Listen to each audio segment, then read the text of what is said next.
Feel comfortable with him as the backup quarterback going into the season? Because of what you've seen, what you saw last year in camp, and what you've seen during just his body of work since he's been with us. He was in that role for us last year and handled it well. Do you anticipate having him available for Carolina? Based on what I know, absolutely. So he's not giving you any indication in the last week or so that he's been having problems adhering to some of those guidelines to come back to the league? Yeah, I have no information on that. He has been here, and he seems in good spirits, and I know he's working his way back into some workouts, and I don't want to get into how he's feeling on that. You'll probably have to ask him about that directly, but it's great to have him here. He's been in meetings. He was at our meetings the other night before the game, and he's been around our football team, and that's a really good thing. And again, I want to say this again. Our concern first and foremost is with Travis Frederick, the man, the person, the husband, the father, and we're going to do everything we can to help him to get himself back as he works through this, and then we'll figure out the football part of it later. But he's just too important a guy, and I think just how he's handled it up to this point is more evidence of the kind of person that he is. And we care a great deal about him, and we'll take it step by step. We might. We do anticipate signing 2 offensive linemen, and we anticipate them practicing today, Bosch and Diaz. So they're having to learn quickly, and there's some great stories about signing guys on Tuesday and Wednesday before Thursday night games through the years, and these guys will be part of that lore going forward. Hello, friends. Welcome into the Cowboys Report presented by The Guild. I am Tom Downey. We'll start things off with some Cowboys rumors, and naturally, we go to the Randy Gregory drama. Is he in trouble? I'm only going to give this one 1 star, and frankly, kind of borders closer to fake news and maybe even the full 1 star. We'll go ahead and round up here. So, as I'm sure many of you saw, Jason La Canfora late Sunday night tweeted out, hearing there could be trouble coming for Randy Gregory, and since then, Jason La Canfora has not elaborated on his claim and has not provided any other evidence or sources or anything else beyond throwing that out into the Twitter ether. And then on top of that, a Dallas radio station asked him to come on and discuss the tweet, and Gregory said, or not Gregory, excuse me, La Canfora said he was in meetings all week and didn't have time, which just sounds strange to me. Now, there was a report from Jean-Jacques Taylor that Gregory's accountability partner, which the NFL mandates, didn't know where Gregory was at times last week. But here's the main thing. No other reporter has indicated, the Cowboys have not, and Gregory's camp has not either, that anything troubling is coming down the pipeline for Randy Gregory. Could that happen? Sure, I suppose it's a possibility, but it doesn't seem very likely. By the way, Jason Garrett, as you saw at the top of the show, said that he expects to have Gregory on the field in week 1. I'm not all that worried. It'll always be in the back of my mind like, ooh, could something bad happen to Gregory given his history? But the Cowboys don't know of anything. Gregory's camp reportedly doesn't know of anything. I just think Jason La Canfora didn't do good journalism here. I don't think there's much to this. I'll give it the 1 star, but I think when we look back on this in a month or whatever, it's going to end up being fake news instead. All right, number 2 is Kevon Frazier healthy. Here's some actual good news here for the Cowboys. Frazier went down with a shoulder injury against the Cardinals, but he is healthy. 4 stars on this one. He said he just dislocated his shoulder. He's going to be okay. They popped it back in. The x-ray was clean, and Frazier is not going to miss any time for the Cowboys, or I should say, any time that actually matters. I doubt he plays in week 4 of the preseason because, well, why would he? There's no point for it. It's a meaningless game. The Cowboys just signed 2 random offensive linemen off the street who are going to play instead for some other guys. So it's good news that Frazier is healthy because the Cowboys cannot afford to be without him. They're already likely going to be without Xavier Woods for week 1, maybe even beyond that. That leaves Kevon Frazier, Jeff Heath, and a bunch of guys that were undrafted free agents or signed after coaching high school football or this offseason, like Jourdan Johnson. So good news for Frazier. He's healthy, but, and I think you guys will agree with this, the Cowboys do need to add another safety. I am typing in 1 in the comments section. The Cowboys cannot go into week 1 with a healthy Kevon Frazier, a healthy Jeff Heath, an injured Xavier Woods, and the likes of Tyree Robinson or Cam Kelly or Jourdan Johnson. You got to get somebody else on this roster to help you out in a heartbeat. If you like the shirt I'm wearing, you can get one of your own at Mizzen and Main. Head to comfortable.af, and trust me, folks, it is the most comfortable shirt you will ever own. All right, next up on our Rumors Roundup, will Leighton Vander Esch be back for the regular season? I don't know. I'm going to give this one the 2 stars. Now, Jason Garrett also mentioned today in his press conference that Van Der Esch will not play in week 4, and they hope to get him back practicing soon. I would lean toward he'll be healthy enough for week 1 of the regular season, but I think this is an actual question that has to be asked right now. Assuming Van Der Esch is cleared medically to play in week 1 of the regular season, would he be a healthy inactive? Damian Wilson is the starter right now at Sam linebacker. Joe Thomas has looked really good as your number 4/number 5 linebacker, I guess. And then Justin March-Lord has made some nice plays as well and offers a lot of special teams value.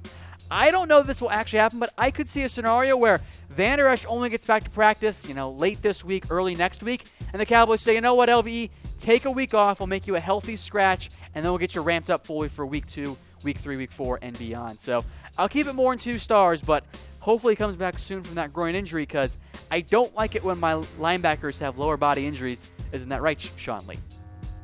All right, next up, Earl Thomas, because you guys ask me almost every single show, what's the update on Earl Thomas? Well, Jean-Jacques Taylor says that the deadline for Earl Thomas could be the regular season.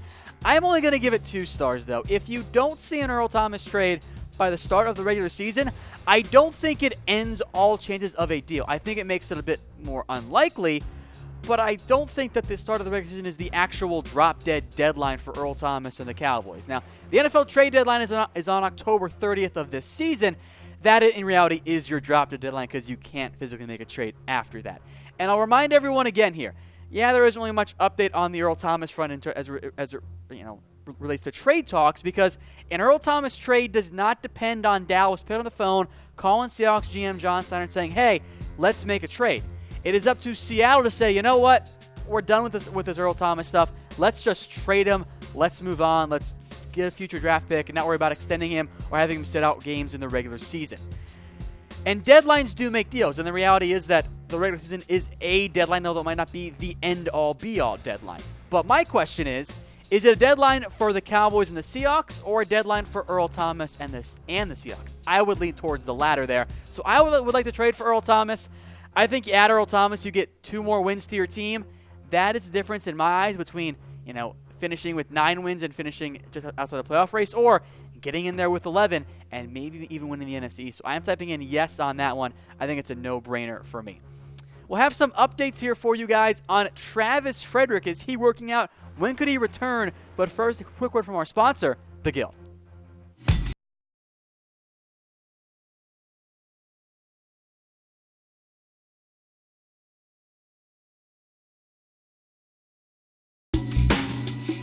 Four stars on this one. Some good news from Travis Frederick. Kind of dropped it, I almost thought accidentally, by Jason Garrett in his press conference today when Garrett said, nothing new on Frederick.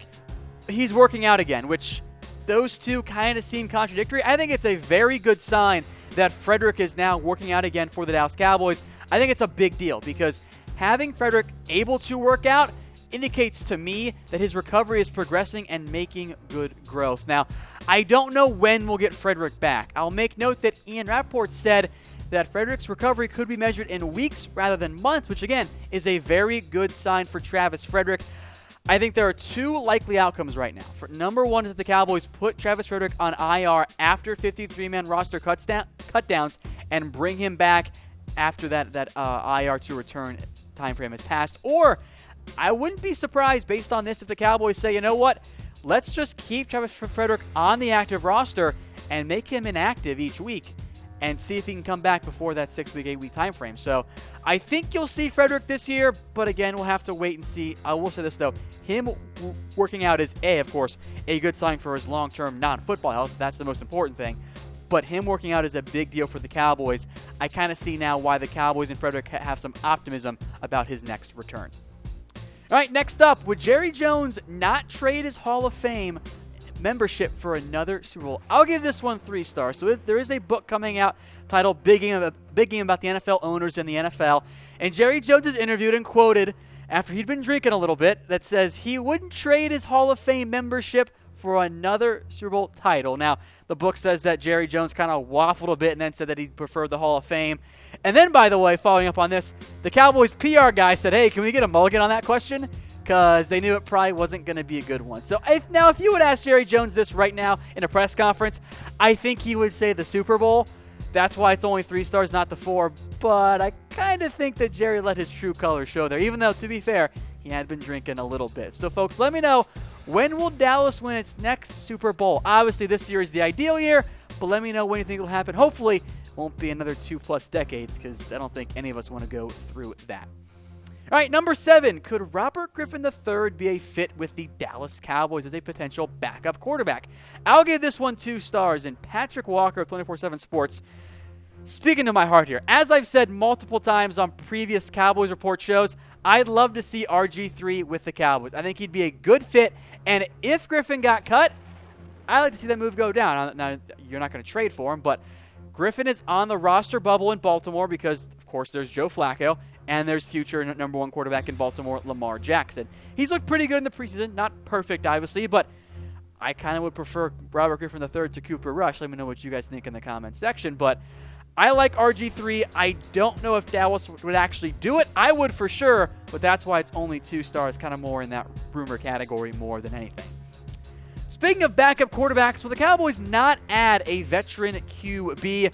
I know you guys might not like this, but I'm going to give it 3 stars. It just doesn't seem all that likely. Jerry Jones and Jason Garrett really kind of confirmed their belief in Cooper Rush. Jones says the Cowboys will likely go with their young quarterbacks. Jason Garrett says he is still confident in Cooper Rush's ability there.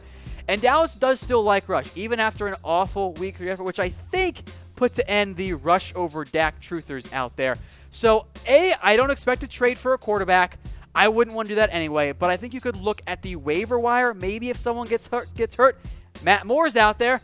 I'd love to go sign Matt Moore. I am down with a veteran quarterback, as I've been for some time. I don't like the idea of trading for one. And in the end, they have Rush. They drafted Mike White. I'd be a bit surprised if Dallas did go out and add a new quarterback, even though I think I'd like one. I'm a big believer in Matt Moore, even at his advanced age. I think he'd be a good backup. You can try and get Mike White on the practice squad. Wouldn't that kind of be worth the answer? I'm typing in 3 for yes, but I don't think you'll see Dallas actually make that move. All right, folks, we're trying to get our Dallas Cowboys Report channel to 5,000 subscribers. I've already passed the 2K mark. Thank you all very much for doing that. Head to chatsports.com/CowboysTV to subscribe today. All of our Cowboys coverage, plus highlights for you at that spot. It'll take you right in to the subscriber page.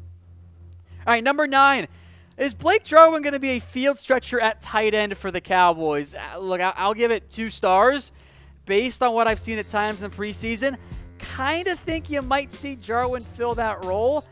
Don't know how effective he's going to be, though.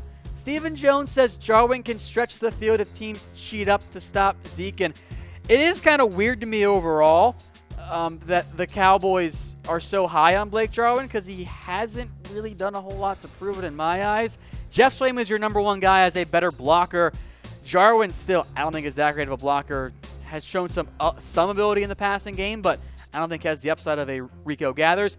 And Dalton Schultz is the Cowboys' current project at tight end, the one that they've invested more in. So I don't really believe in Blake Jarwin. Maybe he can prove me wrong. But let me know who you think is the best tight end on the Cowboys roster. I will also accept the answer of none of them because I don't know if any of them are actually all that good. I mean, I guess Swaim can be a decent enough blocker for you, though.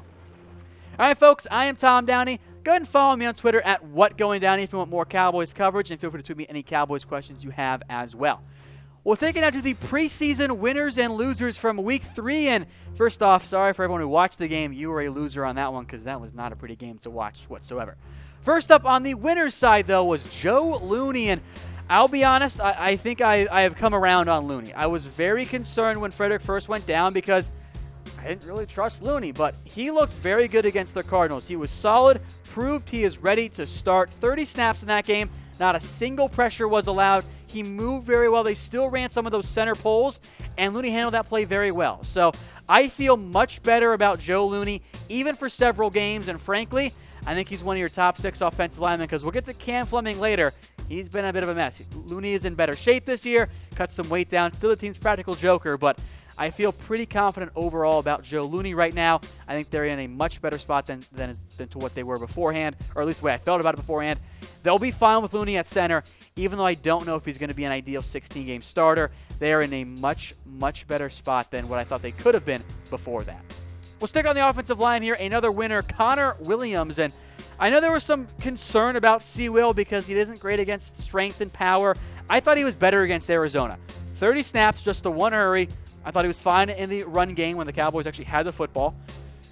Now, there's still going to be issues against really strong defensive linemen. When the Cowboys play Damon Harrison, I'm going to be a little bit worried about Seawell. But overall, I think he's going to be a reliable starter. He's going to be a good guard. He's not going to be a superstar Pro Bowl lineman like Zach Martin was in his first year, but he's going to be a reliable player. I trust Connor Williams. I'm not that concerned about him. The Cardinals game, I think, kind of reaffirmed my belief in him. He'll be a fine starter in Week 1 and hopefully for all 16 games, or I should say more than 16 games because playoffs, right, for the Cowboys. Folks, if you like this shirt I'm wearing, you can get your own via Mizzen and Main. Go to comfortable.af, and trust me, the URL checks out. These shirts are indeed comfortable as F. You will not own a more comfortable shirt than this Mizzen and Main shirt. And hey, they're made in America too. What a perfect way if you're a fan of America's team. All right, next up, how about Drez Anderson, kind of pronounced like there's Z's, not S's at the end of his name there, was signed by the Cowboys on August 15th. And I thought he looked pretty good against the Cardinals. Now, he's not going to make the active roster. He's not going to be that guy. Maybe he could be a practice squad guy for a year, and then see what happens next year. I liked what I saw out of Anderson. Was good against Arizona. 4 receptions, 52 yards. A quality effort there as one of the team's backup wide receivers. I think we'll see plenty of him in Week 4 of the preseason. Look, he's not going to be a roster guy, but maybe he can make it as a practice squad player or at least help himself out with a different team. So good job there, Anderson. On to defense, as the defense continues to look good when the starters are out there. Randy Gregory, a no-brainer winner. A is now your starter at right defensive end. I was wrong about Crawford not going back inside to DT. And Gregory's going to play a lot this year, mostly on passing downs. My initial thought when I heard that Gregory was going to get the start, I thought that maybe you could see Crawford at defensive end on base downs and Gregory in there on passing downs. What I think you might see more of, actually, is on base downs, maybe you see some more Taco Charlton. And then Gregory comes in for the most part in nickel packages because that's what most teams run out of anyway. And you see DeMarcus Lawrence, Antoine Woods, Crawford, Gregory, and I think Malik Collins mixed in somewhere in there as well. And then David Irving at some point you would imagine too. But Gregory, I thought looked fantastic against the Cardinals. The dude almost had a sack on a screenplay. Like, Gregory is good to go. I am very confident about Gregory making an impact. I don't know if it's going to be the 10-plus sacks or whatever, but I originally put my over-under at 4.5. I'm taking the over now. I think he's going to get at least 5 sacks this year. Gregory, if he plays all 16 games, looks the part, looks like the guy the Cowboys hope to get out of Nebraska. I cannot wait to see him play this year. This Cowboys front 4 is going to be great. This entire defense, I think, is going to be a borderline, if not actual, top 10 defense this season. Another winner on defense, how about Charvarius Ward? I've been looking for several weeks now for a number 5 cornerback to step up. And I think Charvarius Ward did that in Week 3 against the Cardinals. He hadn't been great before this, but against Arizona, 1 tackle, he was targeted twice, and he broke up both those passes. As of right now, I lean towards Charvarius Ward being the Cowboys' number 5 cornerback behind, of course, Cheeto and Byron Jones and Anthony Brown and Jourdan Lewis in some particular order. I think that Ward right now is your favorite to be the number 5 guy over Marquez White, over Duke Thomas. Those 2 guys haven't made many plays. Ward at least has. So I will lead towards Ward right now as your number 5 corner. But the reality is, Week 4 doesn't matter that much.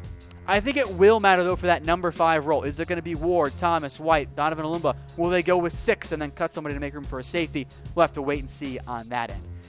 One more winner, again, on the defensive side of the ball. How about Jourdan Lewis? And if you look at the target-to-catch ratio, it's not that great. 3 targets, 3 catches, but they were only for 19 yards. Jourdan Lewis made a bunch of tackles, and 2 of those catches that he allowed came on 3rd down, and Lewis made the tackle short of the 1st down marker.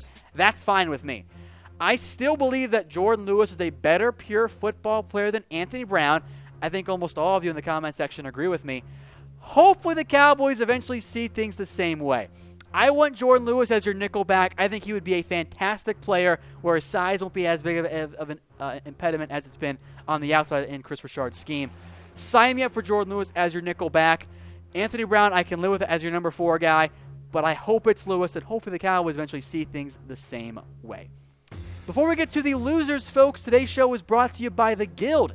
If you're going to come to a Cowboys game in Dallas and come visit me here, you got to stay with The Guild. Go to stayguild.com and use promo code ChatSports for 15% off your next stay. They're kind of like the luxury Airbnb, and you'll be happy you stayed with The Guild. On now to some losers, and, well, the offensive line continues to look like a disaster. And I'm actually very concerned about Cam Fleming. I thought he was going to be a really good swing tackle. I thought that was a great signing by the Cowboys. He has looked very good. I have no confidence right now in Cam Fleming to not be a bad player if Tyron Smith or La'el Collins gets hurt. He's been fine in the run game. He keeps getting beat in the passing game. He's allowing pressures. He's just getting manhandled with power and speed. I am very concerned about Cam Fleming right now. I don't think I trust him whatsoever. He's going to be your swing tackle because you're not going to find a better one on the open market right now unless you want to give up a big pick for a trade. We can revisit that next year in the draft, I guess. But here's to hoping Tyron Smith and La'el Collins play all 16 games because I don't want Cam Fleming out there right now. There's your look at the offensive line depth chart. You're going to take your first 5 guys. You're going to take Cam Fleming. You're going to take Kadeem Edwards. I think 1 or 2 guys come from a different team as well because guess what, folks? Chaz Green, he ain't making this roster. And if he does make the roster, I will have lost all faith in the Cowboys' personnel department because how could you put Chaz Green on the 53-man roster after he has gotten beat every single game we've seen him in? The reality is for Chaz Green, that Falcons game broke him. He is never going to recover from that game, and that's unfortunate for Chaz Green as a player and a person. But from the Cowboys' perspective, you got to cut ties now. And I'll be absolutely stunned if he does make it because he played pretty much every snap last week, and he wasn't very good.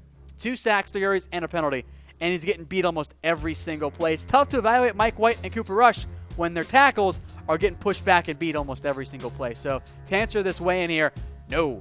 Chaz Green should not be on the field at all. Now, he's going to play in week 4 of the preseason because, well, Corin Curvin and Jake Campos really aren't actually any better, but I don't trust Chaz Green, and I don't see him making the Cowboys roster. So for those of you that want Chaz Green gone, you're going to get your wish.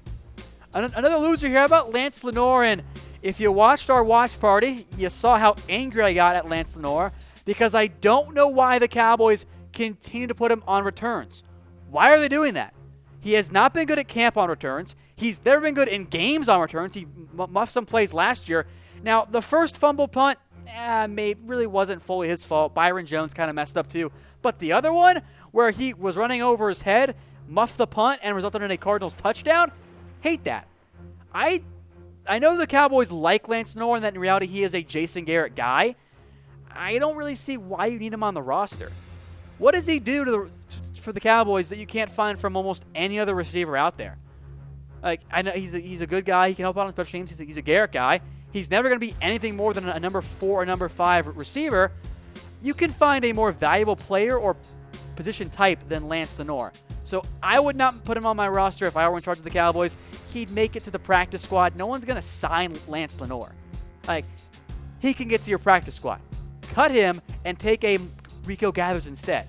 I think that's far more valuable than Lance Lenoir, who I know the Cowboys like.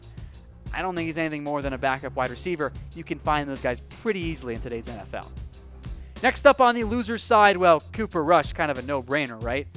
He did not look good at all for the Cowboys and had the 2 picks. He didn't look comfortable whatsoever. And Rush's bad game led by many to call for a new backup quarterback. The Cowboys, though, as Jason Garrett said, they feel pretty good about Cooper Rush. Now, I think and hope this ends the Dak Prescott is worse than Cooper Rush truthers that I know exist and have engaged with because y'all are crazy. But I don't know if the Cowboys will add another veteran. In fact, I don't think they're going to. I think they're going to roll with Rush, and I kind of get the Cowboys' mindset. They're not going to dock Rush for 1 bad game, maybe 2 if you want to go back to last week too, because he was so good in the previous preseason. And granted, if you do have to play Cooper Rush, he's not going to be out there with Kadeem Edwards and Chaz Green and Cam Fleming. He'll be out there with Zach Martin and Tyron Smith and Zeke Elliott. He'll look better, even though he did not inspire much confidence against the Cardinals. We'll see how he fares in week 4. If he sucks again, I think it'll be only more concerning for the Cowboys and that backup quarterback spot. Another guy here on defense, and Marquise Huff. Look, Huff was coming off of an injury. The Cowboys needed guys just to play snaps against the Cardinals. They were so thin at safety. But Huff looked completely overmatched. He didn't look like he had any business being on the field right there. Didn't make a tackle and missed 2 of them because he took just awful angles. And we'll take a look at the Cowboys depth chart here at safety. Huff's not going to make this roster. He's going to get cut. He'll be, I think, one of the first guys cut when the Cowboys make their roster cuts downs between now and at 4 p.m. Eastern on Saturday. He won't make the roster. hopefully the Cowboys can find somebody else because I do not trust that safety depth whatsoever right now. All right, folks, our next Cowboys Report mailbag will be on Saturday, so get your questions in the comments section. I'll tweet out a call as well. Anything you guys want on the Cowboys, let me know. If I don't get them in the show, I'll respond to them on Twitter as well. We'll see you on Thursday when I make my final Cowboys 53-man roster projection.